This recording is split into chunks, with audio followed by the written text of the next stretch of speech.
ओशो के प्रवचनों से श्वास के संबंध में कुछ महत्वपूर्ण बातें चुनकर आपके सम्मुख पेश करता हूँ। पहली बात, श्वास प्रक्रिया जन्म से मृत्यु तक सतत निरंतर चलती है, से सब परिवर्तनशील है। शरीर हमारा बदल रहा है, मन हमारा बदल रहा है, विचार बदल रहे हैं, हृदय के भाव बदल रहे हैं, बाहर की दुनिया से हमारे संबंध बदल रहे हैं। किसी से मित्रता थी, शत्रुता हो गई, गरीबी थी, अमीरी आ गई, अमीरी से गरीबी आ गई। सब चीज़ें बदल रही हैं, कुछ भी स्थिर नहीं है। इस बीच में एक चीज़ निरंतर चल रही है, वह है हमारी सांस। चाहे हम खुश हों, चाहे हम उदास हों, चाहे हम गरीब हों, चाहे अमीर हों, चाहे अपमान मिले, चाहे सम्मान मिले, सांस लगातार चल रही है। अन्य चीज़ों पर हम ध्यान देंगे ज़्यादा तो हम उतने ही चंचल और विचलित होंगे, क्योंकि सब कुछ बदल रहा है। श्वास पर हम ध्यान लगाएंगे तो हम स्थिर और शांत होंगे। विचारों के कोई दृष्टा बनने की कोशिश करेगा, बड़ा मुश्किल काम है, हजारों में कोई एक आध ही सफल हो पाएगा, क्योंकि वो इतने तेजी से बदल रहे हैं। हम भूल जाएंगे कि हम इसके दृष्टा हैं, हम फिर उसमें उलझ जाएंगे। बड़ा जाल है। भावनाएं जब आती हैं कोई भी, चाहे वो प्रेम की भावना हो, चाहे क्रोध की भावना हो, वो बाढ़ की तरह आती है और हमको आप्लावित कर लेती है, हम डूब जाते हैं। हमें होश तब आता है जब बाढ़ जा चुकी और जो नुकसान उसको करना था वो कर चुकी, लेकिन बाद में फिर होश आने का, दृष्टा होने का कोई अर्थ नहीं। उस समय तो हम दृष्टा नहीं हो पाए। निश्चित रूप से भाव और विचार के दृष्टा होना हंसी खेल नहीं है। सांस के दृष्टा हम हो सकते हैं, वह निरंतर चली रही है, सद्भावना में भी, दुर्भावना में भी, स्वास्थ्य में भी, बीमारी में भी, अपमान मिले तो भी, सम्मान मिले तो भी। एक स्थिर चीज़ को अगर हमने पकड़ लिया, उसके साथ हम भी स्थिर होने लगेंगे। बाकी सब चीज़ों के साथ अशांति रहेगी ही रहेगी, क्योंकि वे सब बहुत ही क्षणिक हैं, जल्दी जल्दी बदल जाती हैं। इसलिए सांस पर ध्यान देना महत्वपूर्ण है।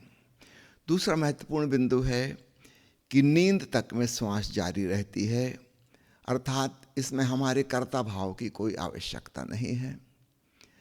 अन्य छोटी से छोटी चीज़ में हमारा अहंकार आ जाता है, और अहंकार का मतलब है कर्ता भाव। मैंने ये किया, मैंने वो किया, मैं ये कर सकता हूँ, मैं वो कर लूँगा। इसका नाम है ईगो, घमंड।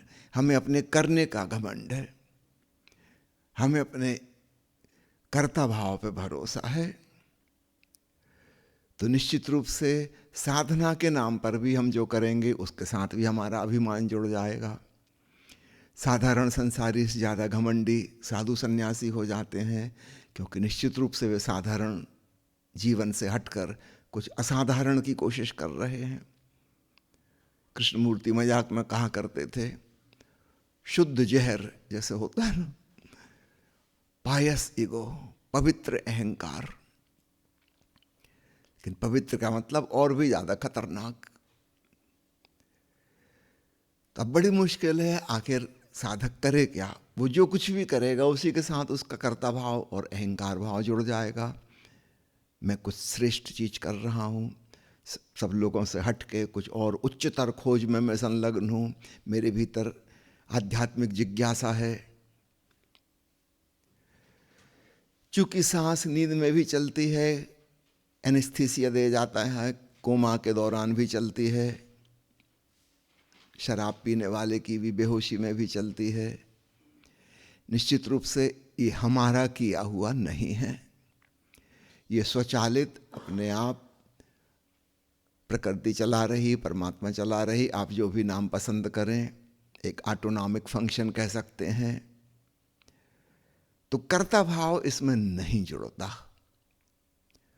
और भगवान बुद्ध ने विपस्सना इस ढंग से निर्मित की कि उसमें कुछ करने का सवाल ही नहीं है। न हम विशेष ढंग से ले रहे हैं, न छोड़ रहे हैं, न रोक रहे हैं। बुद्ध के पहले योगाभ्यास खूब प्रचलित था और उन्होंने देखा होगा कि योगी जन बहुत ही घमंडी हो गए हैं, क्योंकि वे विशेष ढंग से सांस ले सकते हैं, विशेष ढंग का प्राणायाम कर सकते हैं। जमीन के नीचे गड्ढे में उनको 1 हफ्ते के लिए रख दो, बिना सांस के वो रह लेंगे, हफ्ते और रात फिर जीवित वापस निकल आएंगे। बिल्कुल चमत्कार लगेगा। उन्होंने खास तरह की श्वास की साधना कर ली है। इससे बड़ा चमत्कार तो मेंढक करता है 6 महीने। सफ़ेद रीछ होते हैं, बर्फ़ में दब जाते हैं, 6 महीने बिना सांस के रहते हैं। ये 6 दिन 7 दिन रह गए। हो सकता है परमात्मा सोच अगले जन्म में इनको रीछ बना दे, इनके कर्मों को देख के। इससे लाभ क्या होगा? 6 महीने बाद मेंढक फिर जमीन के बाहर निकल आता है, बारिश जैसी हुई। ये वही का वही मेंढक है जो 6 महीने पहले नीचे दबा था। कोई जीवन रूपांतरित थोड़ी हो गया। तो प्राण योग की भांति भांति की साधनाएं करके हम अहंकारी हो सकते हैं, हम अपने आप को विशिष्ट महसूस कर सकते हैं। एक सन्यासी हुए जो अपने हृदय की धड़कन बंद कर लेते थे, और बड़े बड़े मेडिकल कॉलेज और यूनिवर्सिटी से उन्होंने कहा कि जब मेरे हृदय की धड़कन बंद हो जाए, ब्लड प्रेशर खत्म हो जाए, तो आप मुझे मृत्यु का सर्टिफिकेट दो। आप जो जो नाप सकते हो नाप के देख लो कि मैं जिंदा हूं कि मर गया। 5 मिनट बाद वो फिर उठ के बैठ जाते, फिर सांस चलने लगती, फिर डॉक्टर क्षमा मांगते उनसे कि वो सर्टिफिकेट वापस करिए। तो हम फंस जाएंगे पूरी तरह से, हमने गलत सर्टिफिकेट दे दिया। अब इन्होंने कोई विशेष ढंग की श्वास की साधना की है। ये थोड़ी देर के लिए हृदय की गति भी रोक लेते हैं, निश्चित रूप से बहुत संकल्पवान है। लेकिन याद रखिएगा, कोई साक्षी भाव और दृष्टा भाव, शांति और समाधि घटित नहीं हो गई। एक विशेष ट्रिक इनको आती है जो सब लोगों को नहीं आती। इसका आध्यात्मिक उन्नति से कोई भी लेना देना नहीं है। ये आदमी वैसा ही क्रोधी होगा जैसे सब हैं, वैसे ही कामुक होगा, लोभी होगा, चालाक होगा जैसे सब हैं। कोई भी फर्क नहीं पड़ेगा इसकी जिंदगी में। चिंता, तनाव, बेचैनी सब वैसे ही होंगे जैसे सबके जीवन में है। माना कि भीड़ बहुत आकर्षित होगी, निश्चित रूप से देखने वाले चमत्कृत होंगे, हतप्रभ रह जाएंगे, लेकिन इसके जीवन में कोई रूपांतरण नहीं होगा। इस बात का ख्याल रखिए। तो बुद्ध ने देखा योगी जन भांति भांति के अभ्यास कर रहे हैं, इसलिए उन्होंने सारे अभ्यासों को उपेक्षित कर दिया। उनका सांस जैसी चल रही है वैसी ही चलने दो, उसमें कोई हस्तक्षेप, कोई हेरफेर करने की जरूरत नहीं। साक्षी भाव सा में डूबो, दृष्टा बनो, दूर से देखो। ये बहुत महत्वपूर्ण डाइवर्शन था, एक महत्वपूर्ण मोड़। तीसरी बात, श्वास जीवन की पर्यायवाची है। वह हमारी प्राण ऊर्जा है, वाइटल फोर्स है। जब तक सांस चल रही हम जीवित हैं। जन्म लेते ही से सांस शुरू हुई थी, मृत्यु के समय में आखिरी सांस छूटेगी। जीवन की पर्यायवाची कह सकते हैं। और इसलिए जो लोग जीवन के रहस्यों की खोज में हैं, उनके लिए निश्चित ही श्वास सर्वाधिक महत्वपूर्ण तत्व हो जाती है। यह रहस्यमय जीवन क्या है? श्वास के द्वारा उसका ज्ञान आसानी से घटित हो सकता है, बजाय किसी और चीज के। बहुत लोग जिनके मन में कुतूहल, जिज्ञासा पैदा होती है, वे बौद्धिक खोजबीन में लग जाते हैं।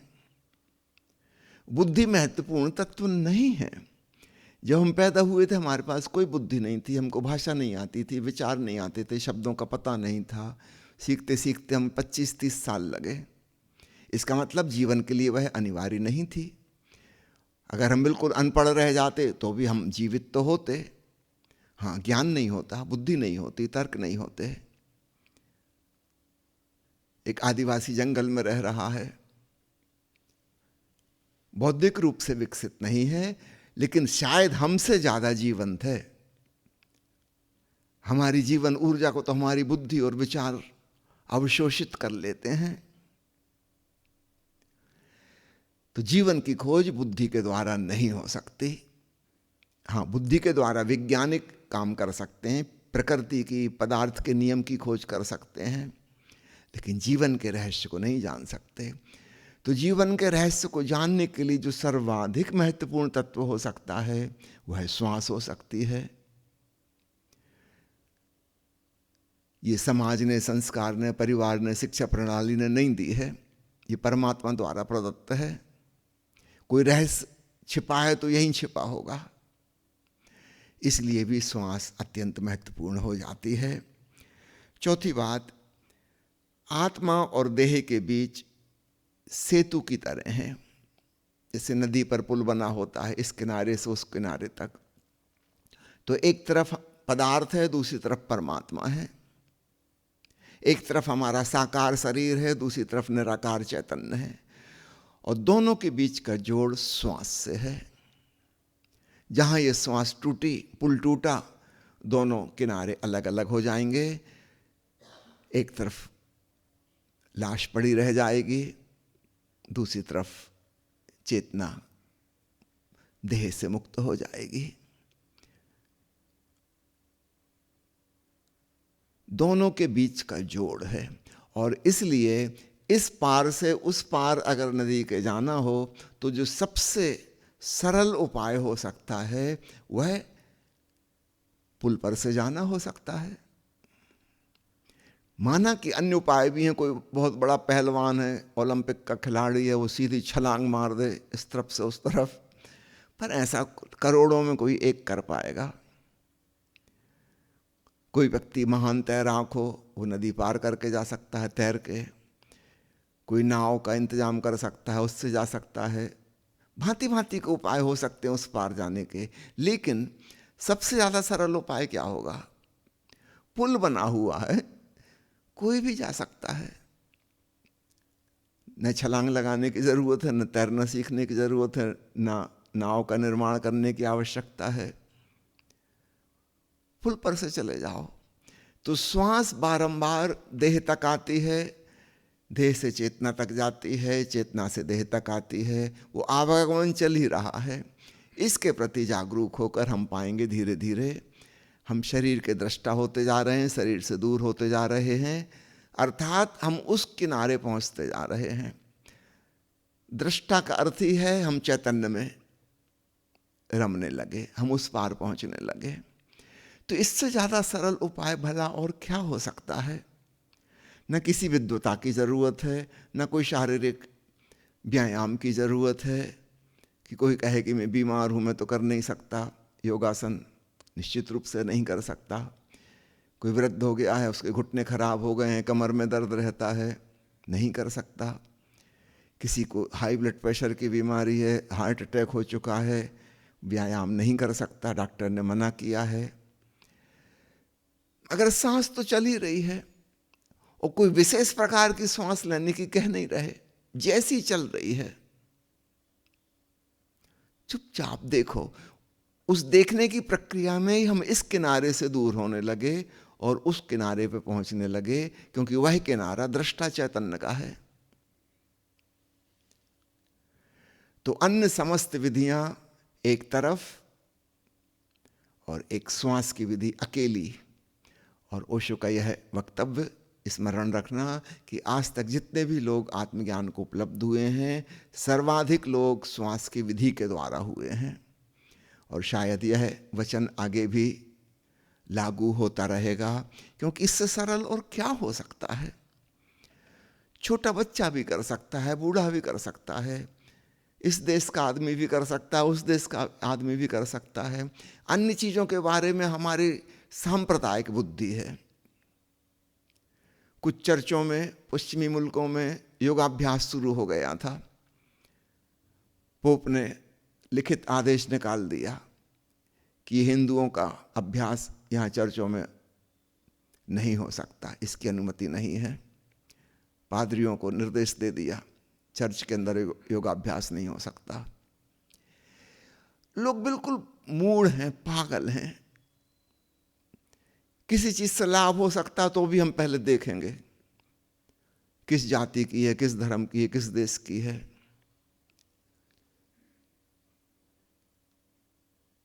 वो तो विज्ञान अचानक आ गया और लोगों को सोचने समझने का मौका नहीं मिला।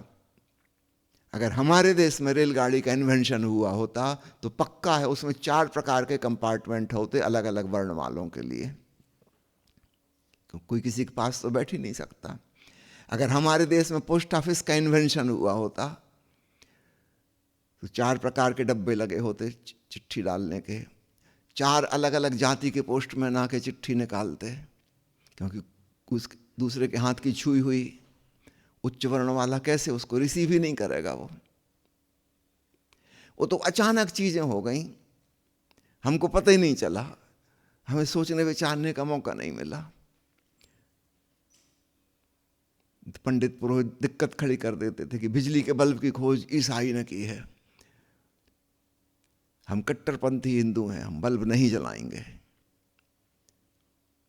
कि फलाना एंटीबायोटिक यहूदी ने खोजा है, हम बीमारी में मर जाना पसंद करेंगे पर यहूदी की बनाई दवाई नहीं खाएंगे। हमारे पूर्वज ऋषि जो बता गए हैं आयुर्वेद में, हम तो वही दवाई खाएंगे। ऐसे हठ धर्मी लोग हैं। तो अन्य विधि विधानों में कैटेगराइज्ड हो गया है कि ये जैन परंपरा की साधना है, ये फलानी क्रिश्चियन की है, ये ताओवादियों की है, ये जैन फकीरों की है, ये सूफियों की है। अल्लाहू कहने से जो लाभ हो सकता है वो सारी दुनिया को हो सकता है, मगर नहीं कहेंगे। वो मुसलमानों का शब्द है। बड़ी मुश्किल है। श्वास के मामले में झंझट नहीं है, श्वास सभी की चल रही है, कोई सांप्रदायिक लेवल उस पर नहीं लगा है, कोई धार्मिक चीज वो नहीं है। और इसलिए बड़ी सहजता से विश्वव्यापी तरीके से इस प्रकार की विधि को आत्मसात किया जा सकता है। अलग अलग धर्मों और संप्रदायों की प्रार्थनाएं अलग अलग हैं, कर्मकांड अलग अलग हैं, उन पर ठप्पा लगा हुआ है ब्रांड नेम का। श्वास के ऊपर कोई ब्रांड नेम नहीं है। यह बात सार्वजनिक सार्वभौमिक हो सकती है, इसलिए भी महत्वपूर्ण है।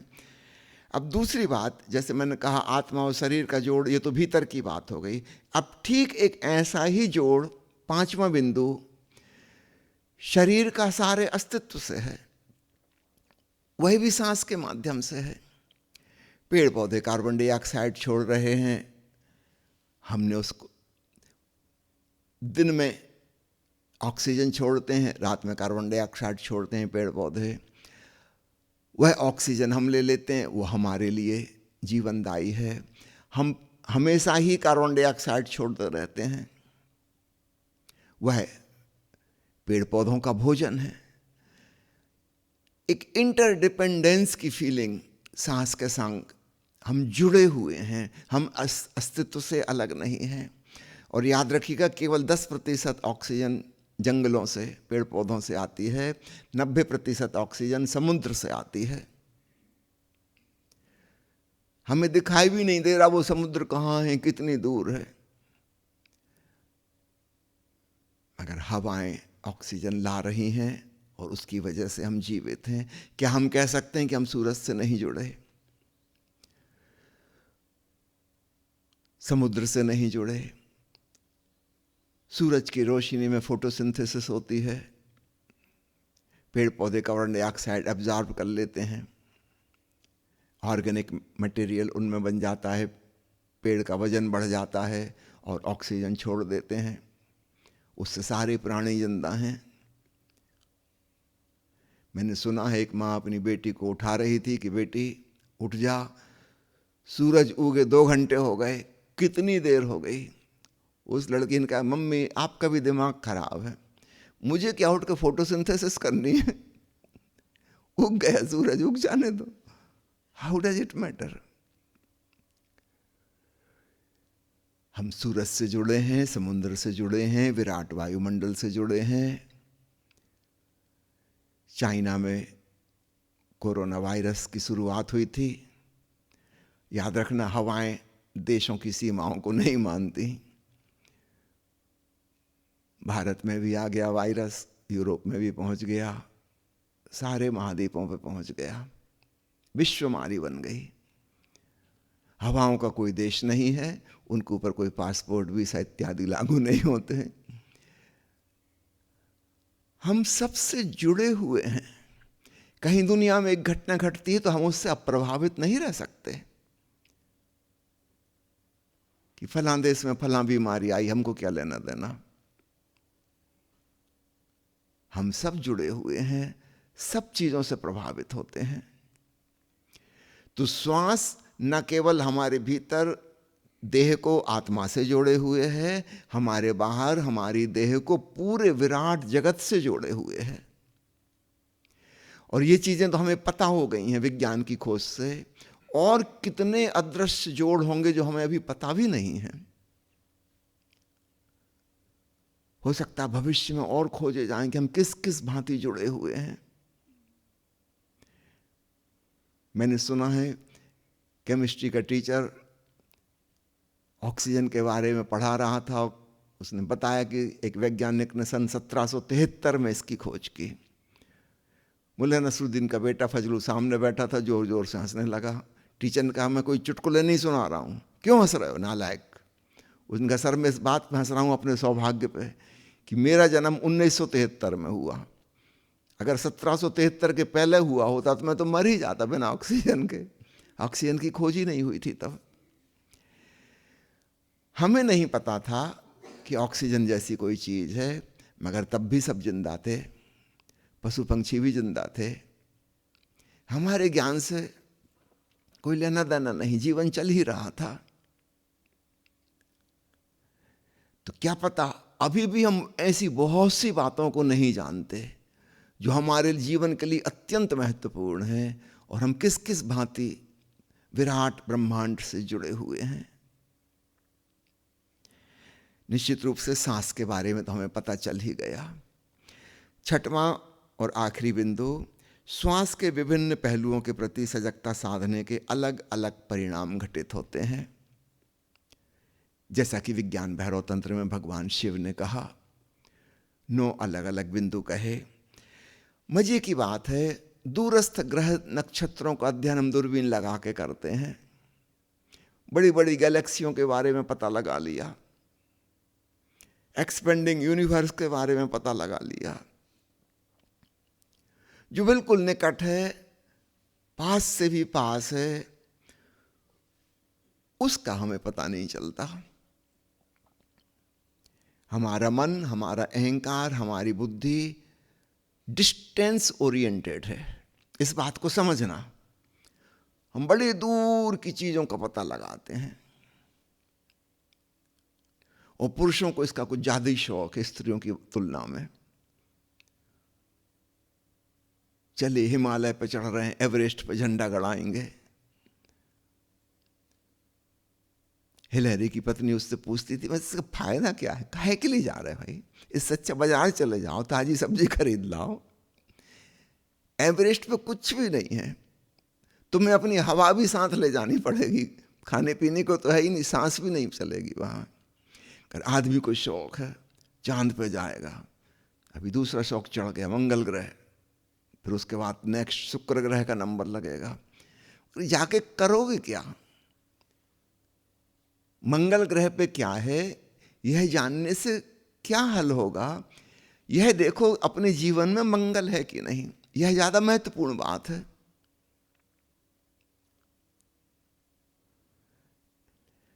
लेकिन हमें पागलपन सवार है दूर का पता लगाने का। जितना कठिन हो उतना ही अहंकार को रस आता है। मुझे याद आता है जब मैं छोटा था, सब देशों में होड़ लगी थी कौन पहले चांद पे पहुंच जाएगा, क्योंकि रूस वालों ने पहले अंतरिक्ष यात्रा कर ली थी। अब चांद पे कौन पहले पहुंचेगा। कितना पैसा खर्च किया, कितने प्रयोग किए, कितने लोगों की जानें गईं, कितने एक्सीडेंट हुए, अरबों अरबों डॉलर खर्च करके अमेरिका ने अपने आदमी को उतार दिया। वहां अमेरिका का झंडा वो गड़ा के आ गए। अब कोई दूसरा जाके देख भी नहीं रहा कि किसका झंडा फहरा रहा है। और जहां तक संभव है वो झंडा भी झूठा है, क्योंकि वो झंडा लहरा रहा है। और चंद्रमा पे हवा है ही नहीं तो लहराएगा कैसे, हिलेगा कैसे? वो तो हवा चलने पे हिलता है।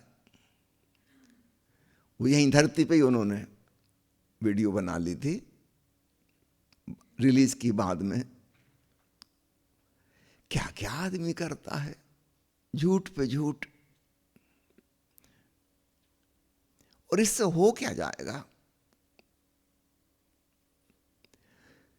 काश हम निकट के बारे में उत्सुकता लें। आध्यात्मिक व्यक्ति और सांसारिक व्यक्ति का अगर हम भेद बहुत कम शब्दों में बताना चाहें तो सांसारिक व्यक्ति बहिर्मुखी है, दूर दूर की चीज़ों में उसको इंटरेस्ट है। जो चीज़ें उसको प्राप्त नहीं हैं, उपलब्ध नहीं हैं, जहाँ वो पहुँचा नहीं है, उन पे कब्जा जमाना है।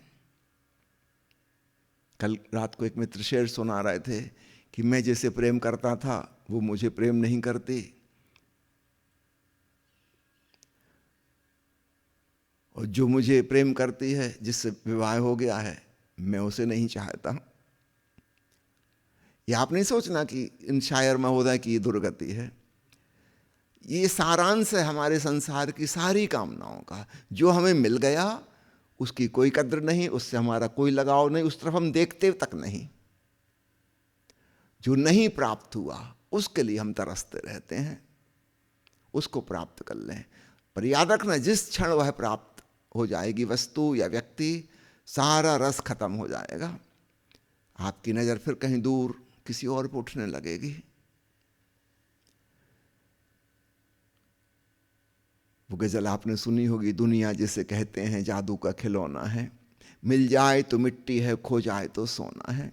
हमारा हाथ बड़ा गजब का है, हम कुछ भी छुएं, सोना चांदी हीरा मोती, छूते से सब मट्टी हो जाता है, राख हो जाता है। और दूर बड़ी चमकदार चीज़ें नज़र आती हैं, बहुत आकर्षक, और हम भूल जाते हैं कि अभी अभी हमने जिसको राख किया है, पहले यह भी दूर से बहुत चमक रही थी। आध्यात्मिक व्यक्ति वो है जिसने इस मृग मरीचिका वाली बात को समझ लिया। अब उसको दूर में रस नहीं है, अब वो स्वयं में अपने अंतरतम में रस ले रहा है। और ऐसे व्यक्ति के लिए श्वास अत्यंत महत्वपूर्ण हो जाएगी। कबीर साहब कहते हैं, मोह को कहाँ ढूंढे रे बंदे, मैं तो तेरे पास में, खोजी हों तो तुरते ही मिल हों, पल भर की तलाश में। कहे कबीर सुनो भाई साधो, दो सांसों की सांस में। कबीर साहब भोजपुरी भाषा बोलते थे। वहाँ सांस वर्ड के दो मीनिंग हैं, एक तो ब्रीदिंग और एक है गैप। जब भी कहते हैं दो सांसों की सांस में, इसका मतलब लिसन बिटवीन टू ब्रेथ्स। कहे कबीर सुनो भाई साधो, दो सांसों के बीच में जो छोटा सा अंतराल है उसमें सुनो। वहां परमात्मा मौजूद है अनहतनाथ के रूप में।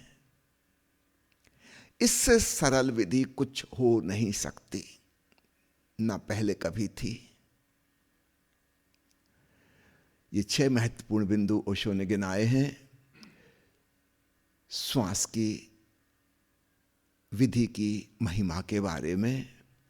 और बेहतर हो इसको हम विधि भी ना कहें, क्योंकि विधि कहते ही से ऐसा लगता है कि हम कुछ करेंगे, कुछ टेक्निक है, कुछ मेथड है। विधि है कहाँ? इसको बिल्कुल विश्राम की भांति लें, आराम। पुराने सारे बुद्ध पुरुषों ने जागृति पर बहुत जोर दिया, जागो, चेतो, दृष्टा भाव साधो। ओशो ने एक क्रांतिकारी बात उसमें जोड़ी है, वो है रिलैक्सेशन, विश्रामपूर्ण। और मजे की बात है, होश साधना उतना हमारे वश में नहीं है, हम चूक चूक जाते हैं। और कुछ सद्धता भी है तो वो तनावपूर्ण होता है। ओशो ने दूसरे पक्ष पर ज्यादा जोर दिया कि तुम रिलैक्स हो जाओ, कुछ ना करने की भावदशा में आ जाओ, और परिणाम स्वरूप अपने आप चैतन्य खूब प्रगाढ़ हो जाएगा। उसकी चिंता ही ना करो। ये एक बहुत ही क्रांतिकारी मोड़ है आध्यात्मिक साधना के जगत में, जिसको हम मेडिटेशन कहते हैं। इसका अगर आप बिल्कुल शार्ट में फार्मूला बनाना चाहें तो वो फार्मूला है relaxation plus awareness is equal to meditation. दो मुख्य फैक्टर हैं। हम सोए हुए ना हो, क्योंकि रात को हम जब विश्राम पूर्ण होते हैं तो हम बेहोश होते हैं। विश्राम को तो हम जानते हैं, लेकिन बेहोशी में जानते हैं। और दूसरा, हम होश को भी जानते हैं, कोई खतरे की स्थिति में, डर की स्थिति में, लेकिन वह तनावपूर्ण अवस्था होती है। तो हम होश को भी जानते हैं, विश्राम को भी जानते हैं, लेकिन अलग कॉम्बिनेशन में जानते हैं। होश को हम जानते हैं खतरे में,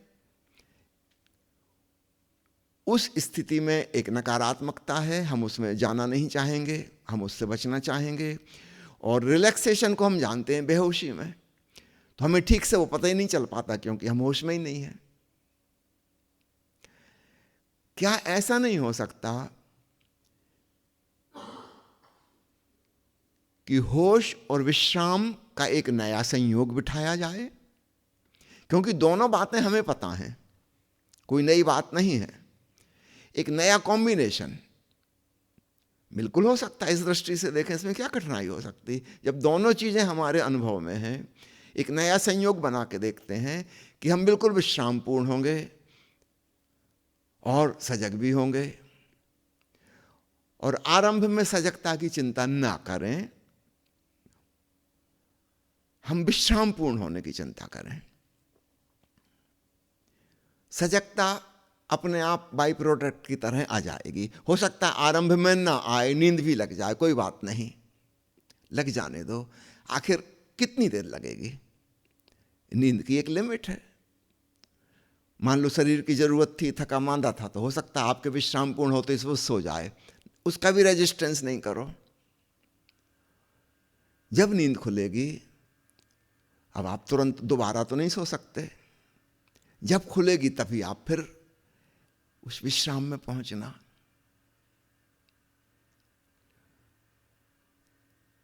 महागीता में अष्टावक्र जनक से कहते हैं, हे राजन, आलस्य शिरोमणि हो रहो।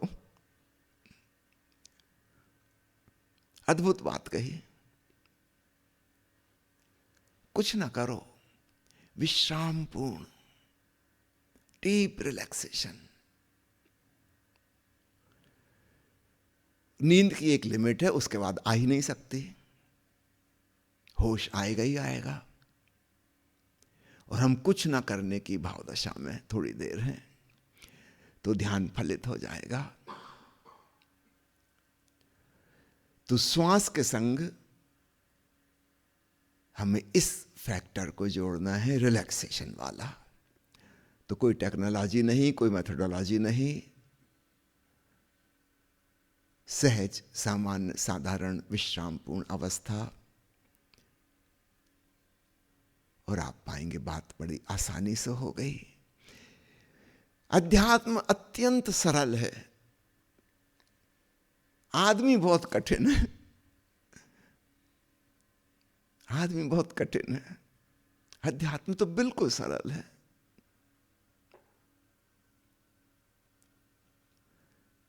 तो थोड़ा कठिन होना छोड़ दें,